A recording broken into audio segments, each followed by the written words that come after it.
doon ko na share hanggang nasubukan ko na isang buwan, 53 yata yung sign up sa isang buwan. Nagulat ako.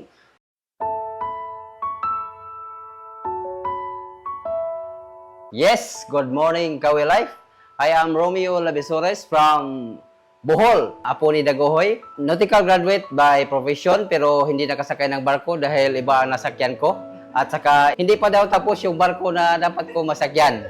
Di sa totoo lang, mayroon akong konting karamdaman dito sa puso. Sabi na kasi ng doktor, mabait na tao daw ako dahil malaki ang puso. So yan ang dahilan na hindi ako nakapagsakay ng barko. Dahil doon, na-connected ako ng isang food supplement na multi-level marketing. Dahil na-inspired ako doon kasi sabi nila, mag-millionaire daw tayo doon. So, doon ko nakikita na baka doon ko makukuha yung pangarap ko na hindi maging seaman. Ngayon naman, nung sinubukan ko, napakahirap pala. Kung mayroong nasusunog doon sa MMLM, ako naog daw. So, talagang lahat na gusto mag-invite sa akin mula doon, hindi ko pinapansin.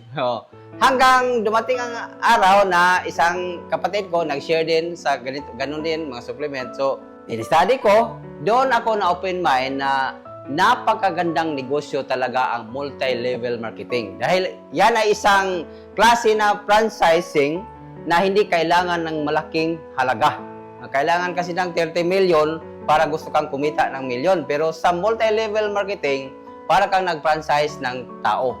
Hanggang isang araw, isang taon bago pa ako na-join sa Welllife, napadaan ako doon sa depot, doon sa Tagbilaran, kang Ma'am Aisa Argayan. Dahil nga connected ako sa mga supplement, mayroon akong sariling garden, hindi ako nag-i-spray ng chemical, dahil alam na natin na lahat na binibili sa merkado, naka-chemical base yan. So, kaya nakita ko doon na biodegradable and eco-friendly, na-trigger ako, kaya natanong ako, hanggang nag-testing ako doon sa Welllife Laundry Detergent. Okay. Ngayon, inuwi ko, dahil nga, teacher yung asawa ko, hindi ka legit na asawa ng teacher kung hindi ka marunong maglaba. So, ako ay isang labandero din. Okay? Ngayon, nung paglaba ko, ang naalala ko lang doon sa sabon, yung banayad sa kamay, kung sa Tagalog, hamloy ba? Hamloy. So, ang katapos doon, kinalimutan ko na. Dahil marami namang mabibili na sabon doon sa merkado.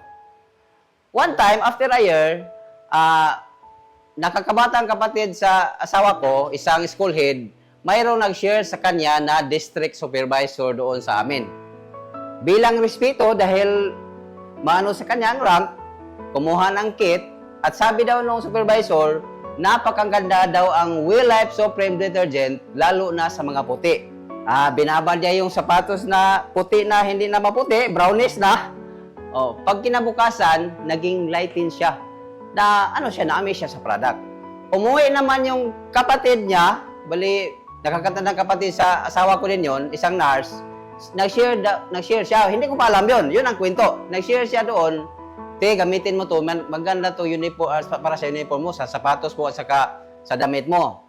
Yun na ang ginawa din ni ate, binaba doon niya, tapos nag-share siya doon sa GC, family GC, sabi niya, lang, ang ganda ng sabon na pinagamit mo sa akin. Nung nakita ko, murang nitangkag akong donggan, na-trigger ko ba? Na-trigger. Kasi may alam na tayo sa MLM, nakita ko, ano ba talagang klaseng sabon yun? Bakit iba sa karamihan na sabon? Yun nga, enzyme-based pala yung sabon na yun. Hindi na natin, yung mga enzymes na yan. Kaya maganda siya, kaya pala banaya siya sa kamay. Kaya doon nagsimula, nag-search ako sa FB. Unang-una, hinahanap ko yung brochure na binigay ni Ma'am Aisa Argayan. Nandoon pa sa amin yun, hindi ko dala ngayon. Mayroong number niya, pangalan niya. Nag-stock ako sa FB. Kasi yun talaga importante, huwag ka basta-basta pumasok sa company. Kahit sabihin nung maganda doon, baka pag dumating sa atin, wala na pala doon. O, di ba? Wala na sa syudad. Nadarating sa bukid, wala na sa syudad.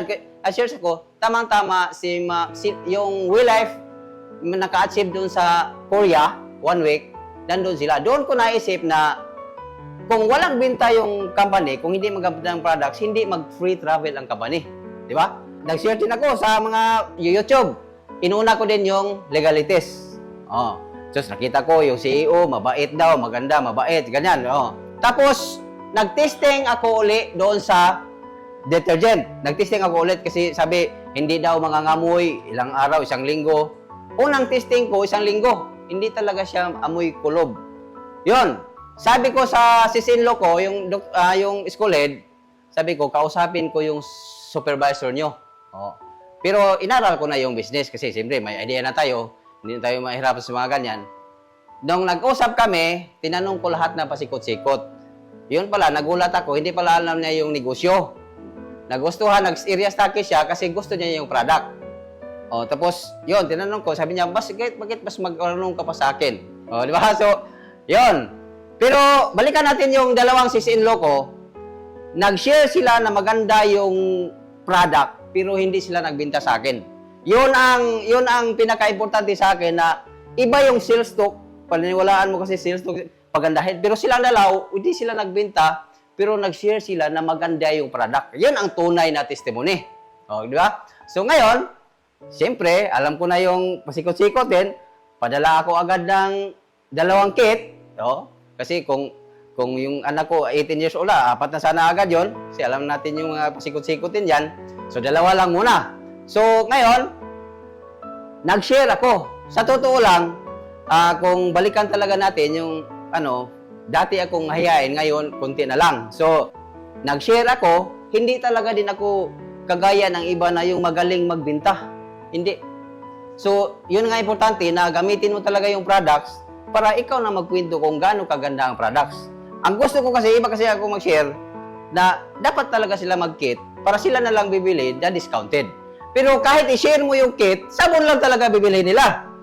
Sabon ang binilihan ko, halos 2 linggo, 53 yata kasabon yun.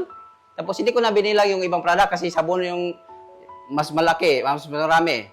Diyon nag-decide ako na mag-mobile stockist. Kasi inalam ko rin kung ano. Pag-decide ko ng mobile stockist, sabi ng asawa ko, salamat din ako ng asawa ko, si Jeanette Labesores, very supportive, kahit walang pira. Sabi ko, so wala na tayo pira. Kapag gusto, may paraan. Kapag ayaw, may paraan pa din. So, ngayon, siyempre nag-loan. Dito rin ako nagtaka sa WeLife dahil nakasubok na rin ako mag-stockist sa ibang company. Dito ako nakasubok sa WeLife na magpapadala na ako ng pira pang stockist. Balibaran, yung tinanggihan. Grabe, imposible namang mag-stockist ka na tanggihan ka. So medyo na ako doon. Pero nung sabi ko, di pwede yun kasi doon kumuha na yung pira tapos hindi mo iuwi yun, baka hindi na yun maging stockist. So, buti naman, pumayag, pero akala ko, mas kama ko si timing din yun na 6th anniversary, ang tagal na process. So, dapat kung reklamo sana ako tagal, pero naintindihan ko naman kasi busy nga. So, yun nagka-process. Doon ko na, share, hanggang nasubukan ko na 1 buwan, 53 yata yung sign up sa 1 buwan. Nagulat ako kung gaano ko lang. Hindi naman talaga yung ganun ako kagaling, pero yun ang nangyayari kasi napakaganda ang product sa WeLife. Sabi ko, dati yung sinalihan ko, pag share mo, lahat ng kapitido ayaw. Lalo sumakit ang dibdib ko kasi ayaw agad. Pero sa WeLife, grabe. Kabilaan sa family ko at sa kapamilya ng wife ko, talagang gumagamit sila sa WeLife product. So, kaya napakaganda ang, hindi naman agad-agad tayo yumaman dito, pero talagang kung potential income sa WeLife, kung i-follow lang, talagang posible tayo yayaman sa WeLife. Pero, hindi naman bukas yaman tayo. Pero tuloy-tuloy lang tayo kasi yung kagandahan sa product ng WeLife, eco-friendly, at saka kung tuloy-tuloy lang tayo, talagang friendly din sa ating bulsa. So, maraming salamat WeLife. God bless.